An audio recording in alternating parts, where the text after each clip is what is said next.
Il existe une douleur invisible, une douleur que personne ne voit, mais que des millions de personnes ressentent chaque jour. Cette douleur, c'est la solitude. Pas celle que l'on choisit parfois pour se reposer, réfléchir ou respirer. Non, je parle de la solitude subie, celle qui pèse, celle qui vous suit comme une ombre silencieuse du matin jusqu'au soir, celle qui s'installe dans le silence d'un appartement trop calme, dans l'absence d'un regard, d'une voix, d'un geste. La solitude, ce n'est pas simplement être seul dans une pièce, c'est beaucoup plus profond que ça. C'est ressentir un vide même quand on est entouré. C'est avoir envie de dire « ça ne va pas », mais ne pas savoir à qui. C'est attendre un appel qui ne vient jamais. C'est espérer un message, un sourire, un simple « tu me manques » et recevoir, encore une fois, le silence. C'est voir les jours passer, sans qu'ils aient vraiment de sens. C'est allumer la télé juste pour entendre une voix. C'est manger face à une chaise vide. C'est se coucher sans avoir prononcé un mot de la journée. Et si aujourd'hui vous ressentez ça, si ces mots vous parlent, sachez une chose essentielle. Vous n'êtes pas seul à ressentir cela. Et surtout, vous n'êtes pas faible. Vous êtes simplement humain. Parce que l'être humain a été fait pour le lien, pour l'échange, pour la présence. C'est dans notre nature. Alors quand ce lien est rompu ou absent, ce n'est pas juste le moral qui s'effondre. C'est tout notre être qui vacille. Mais voici la bonne nouvelle. Cette douleur, aussi profonde soit-elle, n'est pas une fatalité. Dans cette vidéo, on va prendre le temps. Le temps de comprendre, sans jugement, sans honte, pourquoi la solitude est si lourde à porter. Comment elle agit en silence sur notre santé, notre esprit, nos émotions. Et surtout, comment on peut s'en sortir, même si c'est long, même si on a perdu l'habitude, même si on a plus de 60, 70 ou 80 ans.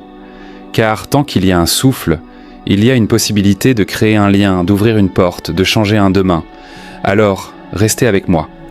Parce que ce que vous allez entendre pourrait bien remettre un peu de lumière là où le silence s'était installé.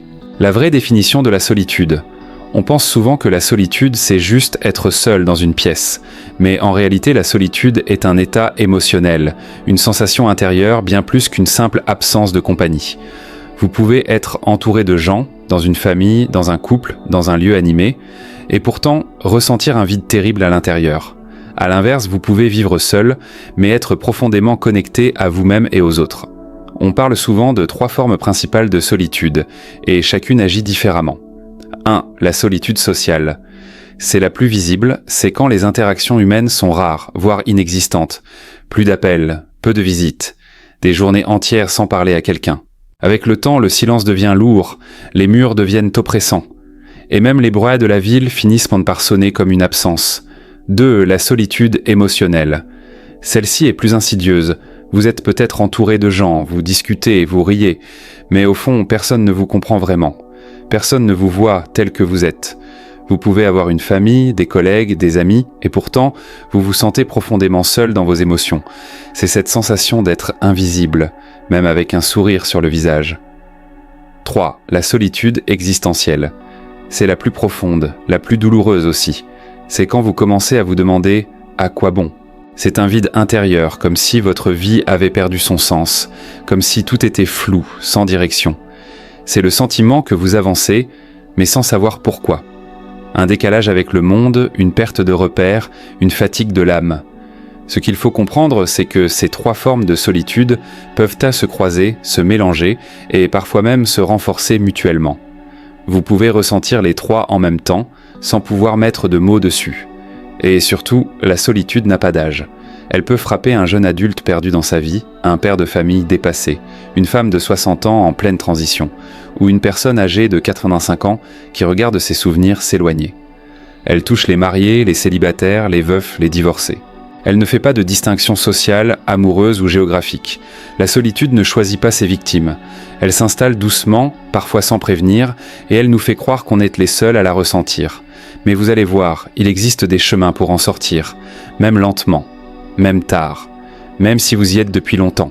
Les effets invisibles de la solitude, ce que la solitude provoque à l'intérieur, au plus profond de nous, est bien plus grave que ce que la plupart des gens imaginent. On pense souvent que la solitude, c'est juste un état d'âme, une période passagère, quelque chose de psychologique. Mais non, c'est bien plus que ça. La science moderne nous montre que la solitude prolonge certaines douleurs et accélère certaines maladies.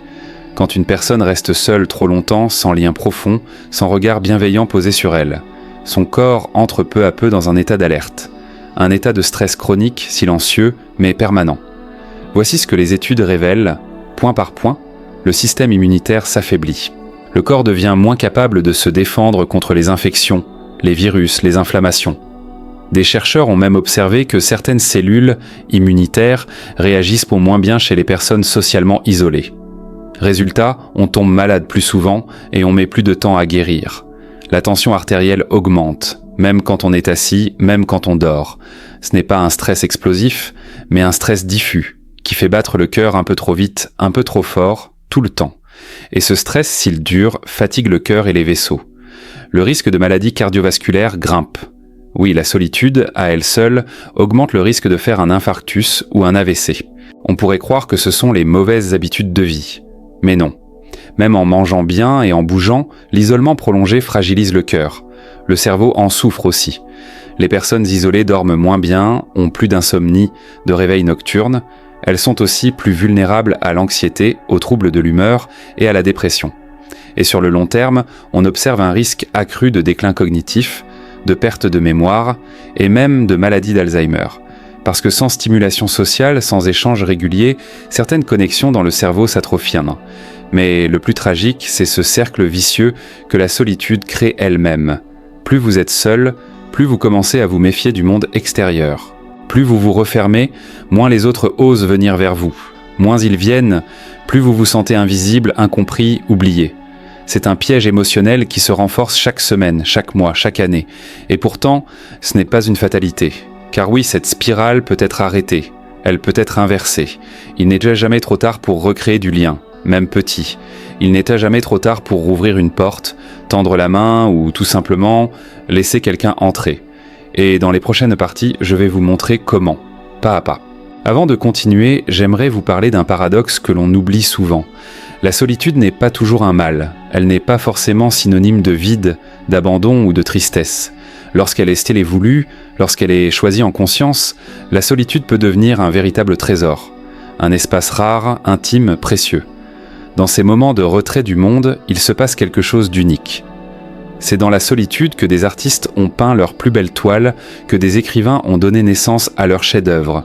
C'est là que certains retrouvent la paix intérieure, redécouvrent leur foi ou accèdent à une forme de clarté que le bruit du quotidien empêche. C'est dans le silence que l'on peut enfin entendre ce que l'on ressent vraiment. C'est dans ces instants seuls que l'on se reconnecte à soi, à ses valeurs, à ses blessures, mais aussi à ses forces. La solitude choisie peut devenir un moment de croissance, de guérison, de renaissance. Le vrai problème, ce n'est pas d'être seul, c'est de ne pas avoir choisi de l'être.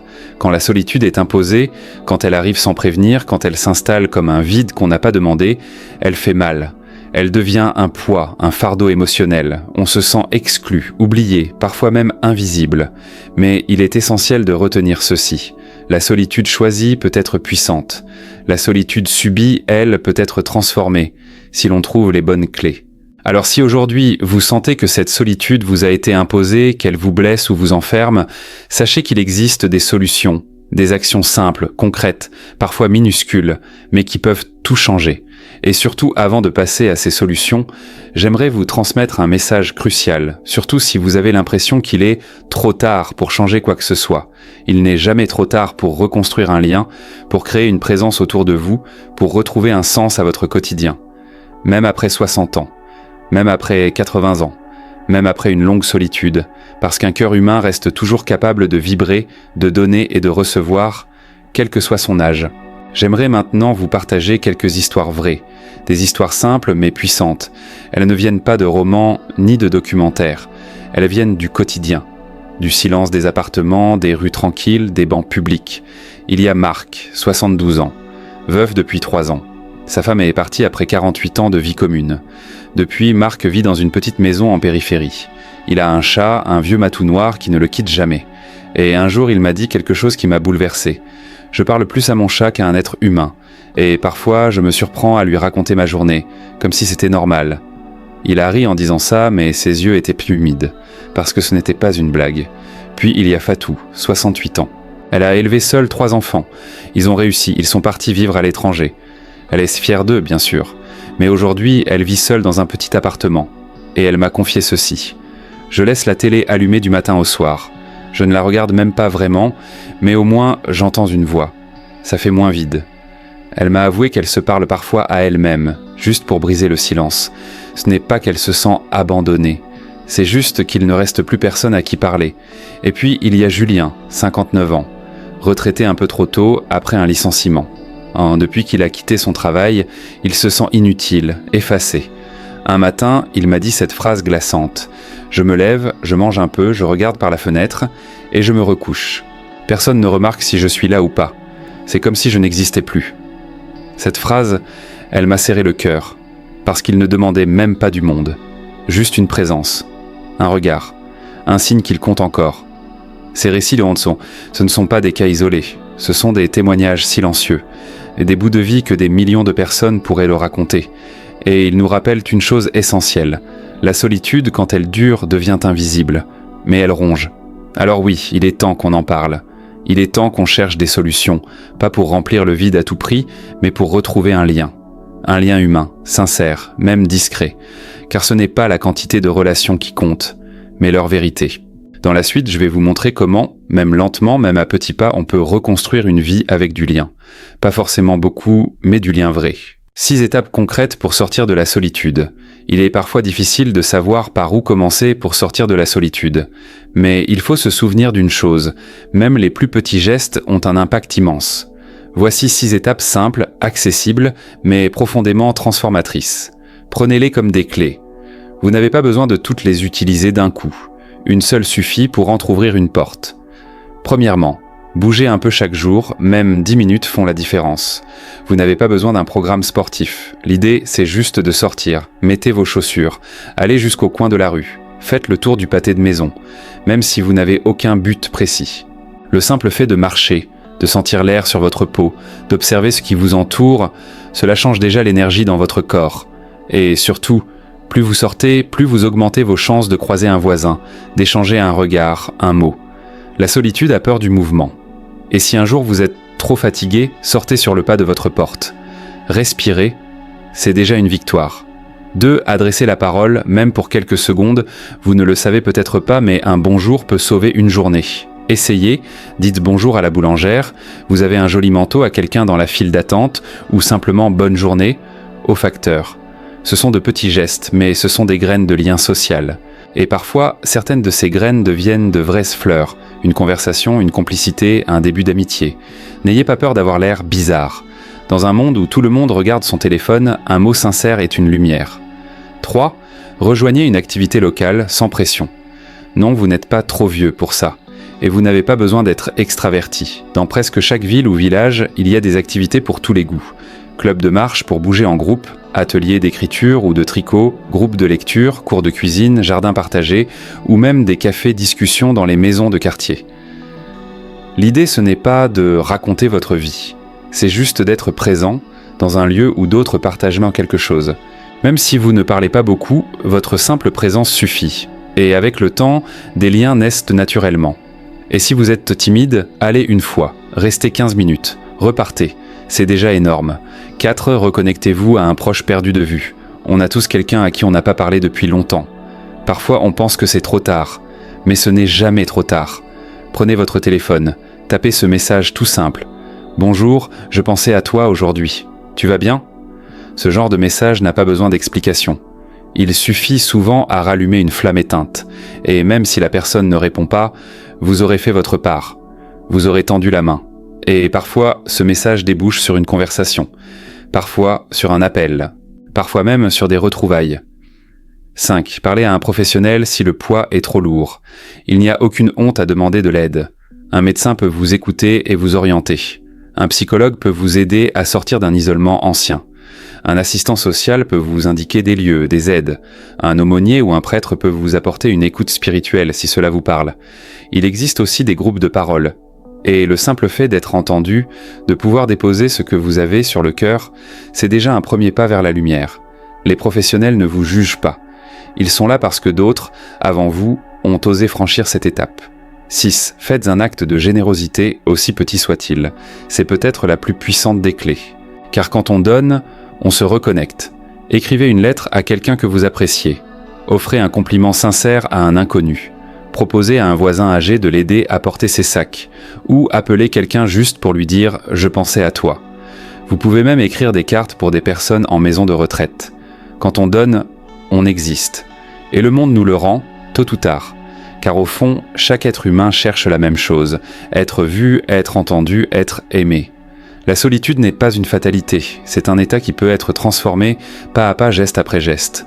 Même les plus petites actions, faites avec sincérité, ont le pouvoir de changer une vie. La vôtre ou celle d'un autre. Avant de vous laisser, j'aimerais vous dire une chose simple mais essentielle. Si vous ressentez de la solitude, ce n'est pas parce que vous avez échoué. Ce n'est pas une faiblesse. Ce n'est pas une honte. C'est une réalité humaine. Et beaucoup la traversent en silence.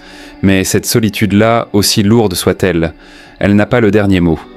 Vous avez en vous aujourd'hui encore des ressources, une force tranquille, une lumière qui n'attend qu'à se rallumer. Même si vous avancez lentement, même si vous ne savez pas par où commencer, même si vous avez été blessé par des silences, des absences, des départs, vous êtes encore là. Vous avez une histoire, vous portez en vous une richesse d'expérience, de souvenirs, de réflexions. Et vous avez encore quelque chose à donner, à partager, à vivre. Peut-être que le monde ne vous le dit pas assez. Peut-être que personne ne vous l'a dit depuis longtemps. Mais je veux que vous l'entendiez ici, maintenant. Vous comptez. Votre présence compte. Et si cette vidéo vous a touché, ne la gardez pas pour vous. Laissez un commentaire. Votre mot, même simple, peut parler à quelqu'un d'autre, quelque part. Abonnez-vous à cette chaîne, parce qu'ici, on parle vrai. On parle de ce que d'autres préfèrent taire. Et surtout, n'abandonnez pas. Un petit geste, un bonjour, une marche, une main tendue, ce sont de petites choses qui semblent insignifiantes, mais parfois un seul lien humain suffit pour allumer une étincelle, et cette étincelle peut éclairer votre vie, ou celle d'un autre. Merci d'avoir regardé jusqu'au bout. Et souvenez-vous, vous n'êtes pas seul, pas tant que vous continuez à tendre la main.